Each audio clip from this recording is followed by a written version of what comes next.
You're, you're, you're deep into the material, so to speak. And it's meaningful.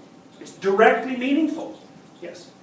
So would this be a framework to explain why, say, novel music or stories or like an engrossing video game even would induce that kind of stress? It's like, sure. You know it's another world, so you're safe, but also it's like an unfolding experience within. It's both of those at the same time, because it's you don't want to play a video game where there are no rules. Yeah. And you don't want to play a video game where the rules transform so rapidly and erratically that there's no way you can model them. You want to play a video game where you can suspend disbelief. You know, there's some play with the axioms, so maybe there's some things about the modeled reality that aren't exactly like real reality. But once that framework is established, once the rule-governed framework is established, there's play inside of it, and that's very engrossing. And I think part of the reason it's engrossing is, one, you actually learn things from playing games, because in some sense you're always playing a game, right? Because you're always inside a reality that's bounded by a certain set of assumptions, and it's not the total reality. It's like a game-like representation of the total reality, and you know, hopefully it's a good enough game-like representation. You know, one of the things I was thinking about in relationship to video games was, you know, I've read critiques of video games where people complain about young people generally being engaged in video games to the expense of having a real life. And then I was thinking, I don't know if you know about Edward, I think his name is Edward Castronova. Now he's an economist who studied video games. And he did this quite a while ago. I think it's got to be more than 10 years ago now. But he made the claim at that point that one of the big, massive online player games, I think it was World of Warcraft, but that might be wrong, was like the 20th largest economy in the world.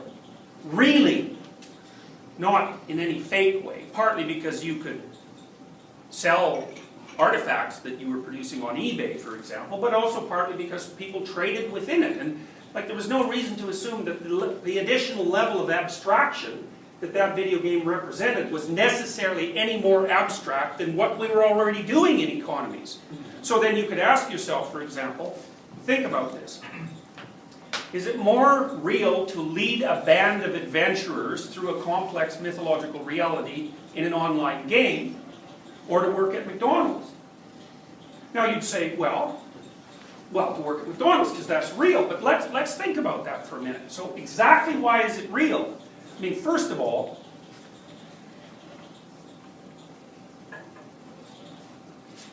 McDonald's couldn't exist unless it was nested in a whole bunch of other things, right?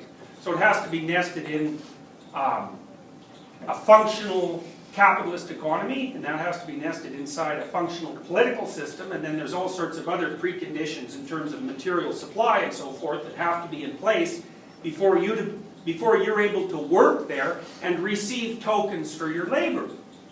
Okay, so the same thing applies to the video game. And you might say, well, how do you determine which of those is real? And I would say, well, maybe one of the ways of determining whether a game is real is to what degree do you practice a wide range of the subsets of skills that would be transferable to other games while you're playing that game. And I think you can make a case that if you're playing a very complex video game, that the activities that you're engaging in, which involve leadership and cooperation and communication and problem solving, are actually a more comprehensive subset of the skills that you would have to develop to work in the world as a complex place than what you would pick up at McDonald's. Now, you know, obviously you can argue about that, but it's not self-evident. So, and I think that's Horace, that noticing, that's the I. It's not thinking, because it's not the framing process. It's something outside of that. It's something that's watching. And I think if you notice, you'll see, if you go through your week, you'll notice, because you have to sort of stand outside yourself and think, aha, I was really into that. I was pulled right inside it. And then you see phenomena that occur along with that, which Csikszentmihalyi has detailed reasonably in his work on flow. You don't notice the passing of time. You're not self-conscious. And the activity is sustaining, you experience it as sustaining, even though it might be difficult. So it's not a matter of just taking the easy way out and doing something fun. It's not that at all. Though it can be that. It's often you feel that way when you're doing something that's exceptionally challenging and difficult. And usually I think it's those things that they're real in relationship to your goal hierarchy. So they're moving you forward in the way that you've determined that moving forward is appropriate, insofar as you've sorted that out. So, A implies B, and B implies C, and C implies D, and so forth, and you've sorted that all out. So maybe you're working on an essay in a class that you find meaningful because you want to derive something useful from your education so that you're a good citizen, so that you can live a proper life, And so the chaining of all those things makes the local activity quite richly meaningful because it's properly contextualized. But then there's the other element, which is when you're pushing yourself beyond that, not only do you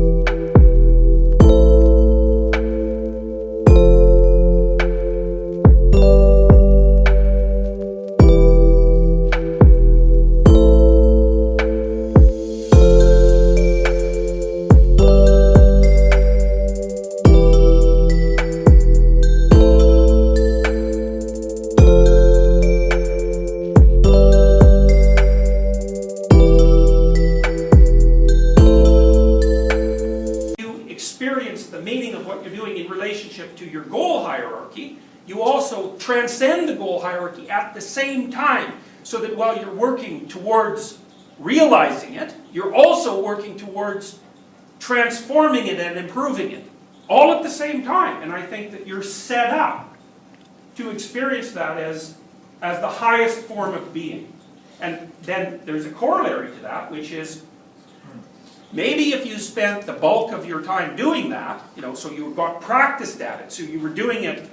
Maybe I don't know, you can figure it out for yourself, but my suspicions are that for many of you, that's probably 5% of your weekly life. Maybe I'm wrong about that, because it's been a long time since I was your age. I can't remember what it was like, really, But I do.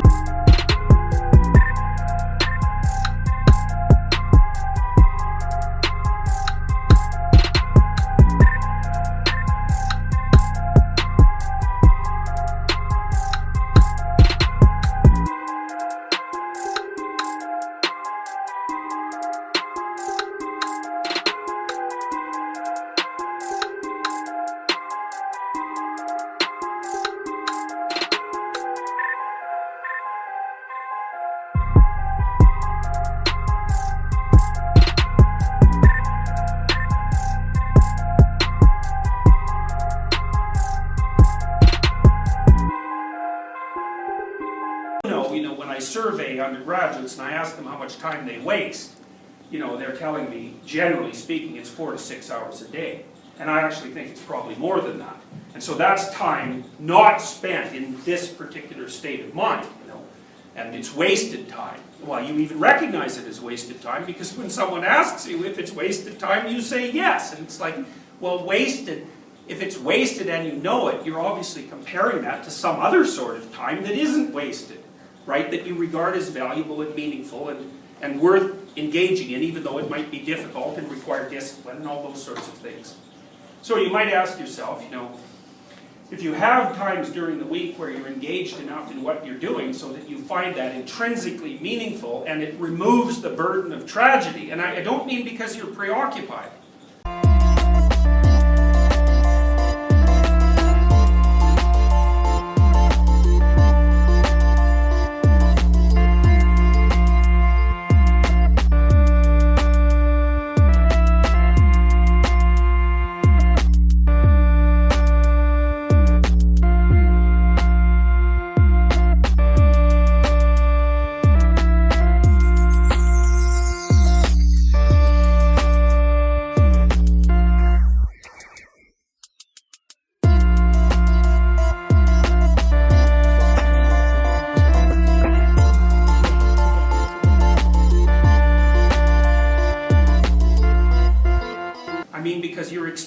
what you're doing as intrinsically worth the price. That's a different thing. You might think, okay, well, what if you were in that state of mind 80% of the time, or 85% of the time, or 90% of the time? You know, and that requires a tremendous amount of discipline and organization and clarity of purpose, and it also requires a tremendous amount of truth.